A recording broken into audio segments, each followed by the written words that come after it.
आज हम ऐसे सिपाही की बात करने वाले हैं जिनको 17 गोली लगी थी लेकिन फिर भी जंग के मैदान में डटे रहे।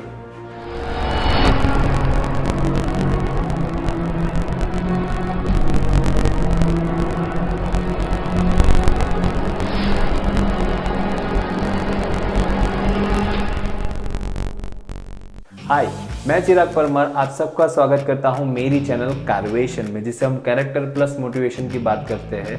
और आज हम फ्रीडम फाइटर सीरीज का नेक्स्ट एपिसोड देखने वाले हैं और उसमें कैरेक्टर है परमवीर चक्र विजेता योगेंद्र सिंह यादव।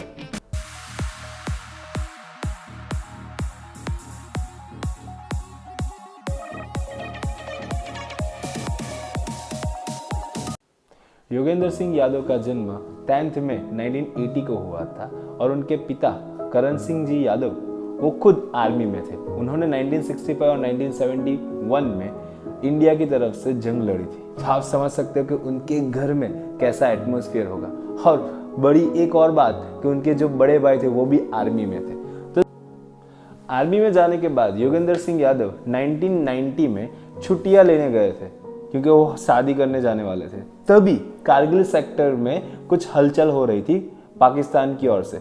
हमारा एक समझौता था पाकिस्तान और इंडिया के बीच में कि जब भी सर्दियां शुरू हो, क्योंकि वहाँ पे बहुत ठंड होती है, तो सभी अपनी अपनी आर्मी को पीछे खींच लेता था। इंडिया तो अपना वादा निभाता ही है, लेकिन पाकिस्तान उन्होंने ये वादा नहीं निभाया और टाइगर हिल, लेह जैसे कई हिस्सों पे उन्होंने कब्जा कर लिया।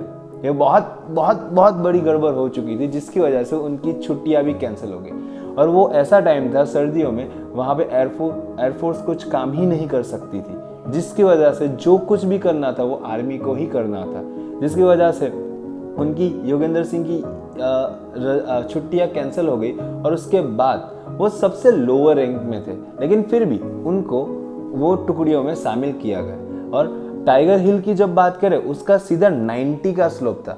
मीन्स दुश्मन यहाँ था और हमारी आर्मी यहाँ से जा रही थी, जिसकी वजह से बहुत डिफिकल्टी हो रही थी क्योंकि सीधा दुश्मन हमें देख रहा था।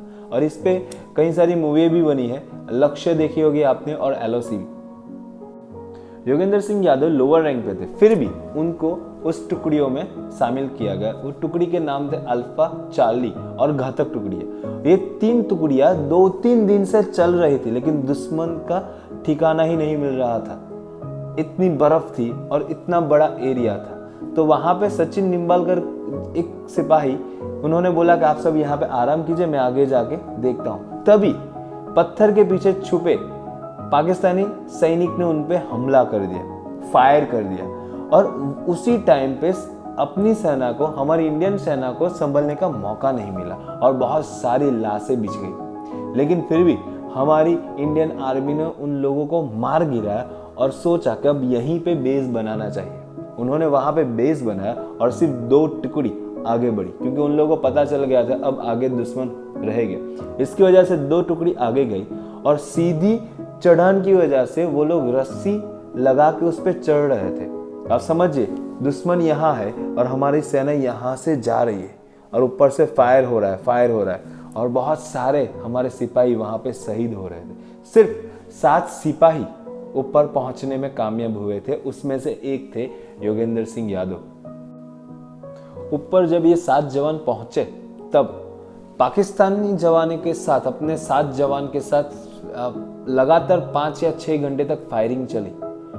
तभी हमारे जवानों की गोलियां खत्म हो रही थी, तो उन्होंने सोचा कि अब गोलियां फायर नहीं करेंगे। वो लोग शांत बैठ गए। पाकिस्तानियों ने सोचा कि ये सब मारे गए, इसकी वजह से वो लोग नजदीक आ रहे थे। जब वो नजदीक आ रहे थे, तभी हमारे जवानों ने वापस हमला किया और उनको मार गिराया। उसमें से एक जवान वहां से भाग गया और उनकी आर्मी को ये न्यूज दे दी कि इंडिया के कुछ जवान ऊपर आ गए और वो जिंदा है। तभी उसी टाइम के बीच में वो 7 जवानों ने वहां से गन और जो भी असला चाहिए था वो वहां से उठा लिया, वो जवानों के पास, पाकिस्तानी जवानों के पास से। ओके, लेकिन उसके बाद 40 से 50 पाकिस्तानी जवानों कुछ ही देर में वहां पहुंच गए। आप सोच सकते हैं, वो 7, ये 40 से 50 जवान, यहाँ पे फायर हो रहा है, सामने से घमासान युद्ध चल रहा है, तो दोनों तरफ से फायरिंग चल रही है। और हमारे पास एक ही MMG थी, वो बहुत बड़ी गन होती है MMG। एक हवालदार ने योगेंद्र सिंह से बोला कि ये MMG ही हमें बचा सकते, वो मुझे दे दे। जब MMG उनको पास करे तब एक ग्रेनेड आके उन पे गिरा, वो हवालदार भी फट गए और उसके साथ साथ MMG भी खत्म हो गई। आप सोच सकते होगे कि कैसी वहां पे सिचुएशन। मुझे यहाँ पे उनकी बात जब सुन रहा था वीडियो पे, तभी यहाँ पे मेरे रोंगटे खड़े हो रहे थे और ऐसी फीलिंग आ रही थी। आप सोच सकते हो कैसी सिचुएशन रही होगी उनकी। और उनको भी, वो भी घायल हो चुके थे, वो घायल अवस्था में भी फायरिंग कर रहे थे, फायरिंग बंद नहीं हुई थी। और उसके साथ साथ फायरिंग करते करते वो अपने कमांडर के पास गए, बोला कि मुझे फर्स्ट एड किट दीजिए, मुझे मरहम पट्टी करनी है। फायरिंग चालू थी तो कमांडर ने बोला तू फायरिंग चालू रख, मैं तेरे को देता हूँ। कमांडर ये बात बोलते फर्स्ट एड किट निकालने जाता है, तभी एक गोली आती है उनके भेजे पे लगती है यहाँ, और सीधा यहाँ से निकल के जाती है। और योगेंद्र सिंह वहीं पे थे। उनकी हालत देखिए, यहाँ पे सिर्फ बहुत कम जवान बचे थे और ये 40 से 50 सैनिक पाकिस्तान के हमारे पे भारी पड़ रहे थे। भारी क्यों नहीं पड़ेंगे, हमारे साथ और वहाँ पे 40 से 50। और यहाँ पे सभी लोग एक के बाद मर रहे थे, शहीद हो रहे थे। योगेंद्र सिंह को भी 6 से 7 गोली अब तक लग चुकी थी, फिर भी वो लड़ रहे थे। पाकिस्तानी सिपाहियों को लगा कि सभी भारतीय जवान अब नहीं रहे, इसकी वजह से वो नजदीक आए। उनके कमांडर ने ऑर्डर दिया कि सभी के हथियार छीन लो और उनको गोली मार के एक बार चेक कर लो। सभी के हथियार वो लोग छीन रहे थे। उसके बाद सभी सोल्जर के, इंडियन सोल्जर के पैर में गोली मार रहे थे और उसके बाद सीने में। ये चीज योगेंद्र सिंह देख रहे थे क्योंकि वो भी वहां पे बेहोश जैसे थे। उनको भी लग रहा था कि मैं मर चुका था, लेकिन वो जिंदा थे। जैसे वो लोग गोली मार रहे थे, बॉडी 1-1 फीट जमीन से ऊपर आ रही थी, उछल रही थी। वो योगेंद्र सिंह के पास भी पहुंचे। योगेंद्र सिंह को गोली मारी पैर में, उन्होंने कुछ आवाज नहीं किया, ऐसे ही प्रिटेंड किया, ऐसे ही दिखाया कि वो भी मर चुके।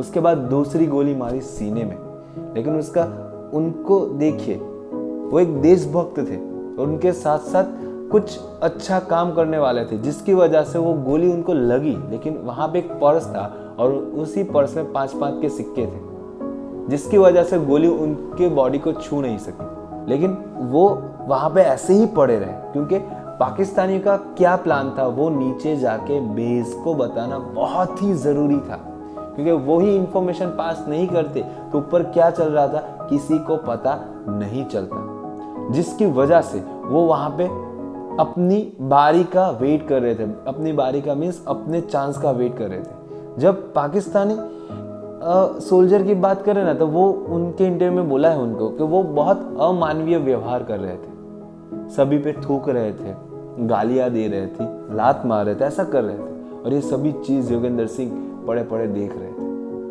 जब उनको मौका मिला तब उनके पास एक ग्रेनेड बचा था।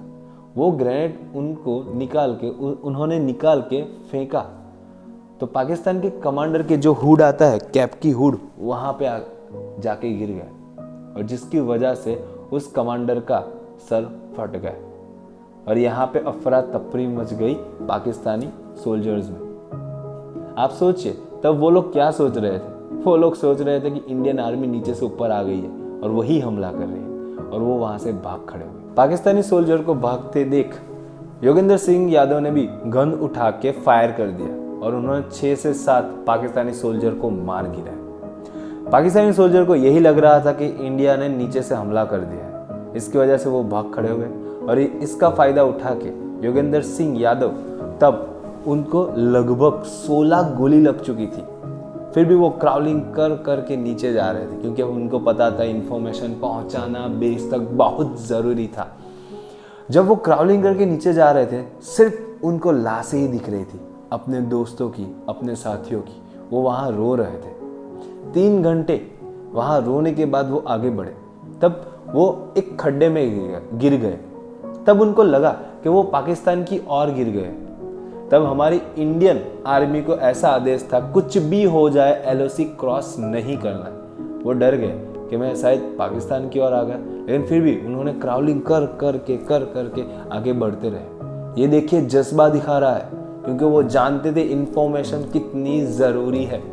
तब उनको थोड़ी आगे जाने के बाद उनको कुछ सोल्जर दिखे, उन्होंने आवाज़ लगाई और तभी वो इंडियन आर्मी के सोल्जर थे। तब उनको सीधा बेस ले जाया गया। तब कर्नल चंद को उनको मिलाया गया और कर्नल ने पूछा, बच्चा क्या हुआ, आप ठीक तो हो? तब उन्होंने बोला, सर मैं ठीक हूँ, सिर्फ मुझे एक गिलास पानी पिला दीजिए। उसके बाद डॉक्टर ने उनको ग्लूकोज दिया और उसके बाद पूरी स्टोरी उनको बताई, कर्नल को पूरी स्टोरी बताई।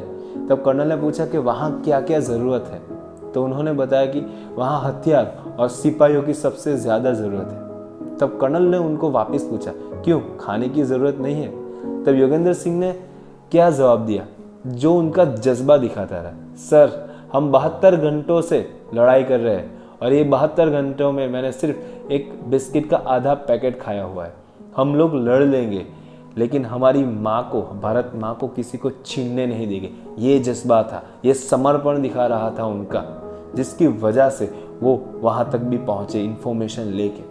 उसके बाद डॉक्टर ने उनको एक इंजेक्शन लगाया और वहाँ पे उनको हॉस्पिटल में भर्ती करवाया। और उसके 3 दिन के बाद जब वो होश में आए, तब युद्ध भी ख़त्म हो चुका था और टाइगर हिल भी हमारे पास था।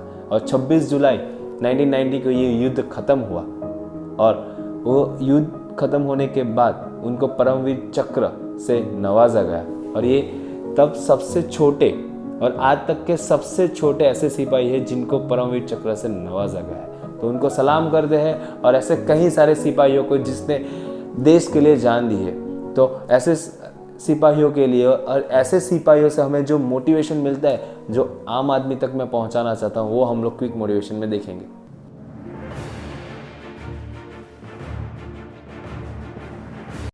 Quick motivation from this character Yogendra Singh Yadav. पहला, जज्बा। 17 गोली लगी थी लेकिन फिर भी वहां पे डटे रहे, सिर्फ देश के लिए। बिना खाए बिना सोए वहां पे लड़ते रहे। दूसरा, समर्पण। शादी करने वाले थे लेकिन वो तो दूसरे ही भारत में पहुंच गए युद्ध के मैदान में, लेकिन वहां पे भी उनका समर्पण दिखता है, जिसकी वजह से इतनी सारी गोली लगने के बाद उनको इंफॉर्मेशन देश तक पहुंचानी थी, तो अपने आप को बचा के रखा। और सबसे बड़ा मोटिवेशन क्या है? देश प्रेम, देश प्रेम, जिसकी वजह से बहुत छोटी सी उम्र में उन्होंने आर्मी ज्वाइन की और उसके साथ साथ बहुत छोटी सी ही उम्र में उन्होंने परमवीर चक्र भी जीता। और सभी ऐसे जवानों को मेरा सल्यूट है।